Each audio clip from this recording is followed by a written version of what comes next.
How to use YouTube automatic highlights for live streams. To use the YouTube's AI-powered automatic highlights, stream vertically using the YouTube mobile application. All you have to do is, first of all, go ahead and open YouTube Studio on your desktop. Because this feature is limited to the desktop only and you cannot access from the YouTube Studio mobile application, you have to be on your desktop. Now launch your browser, then head to YouTube Studio, log into your account. From there, click the Create or Go Live option.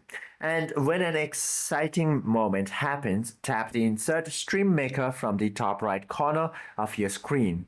Then click the Create Highlight at the top, then drag the handlebars on the timeline to trim your clip, add a title or description, choose your privacy and click Create.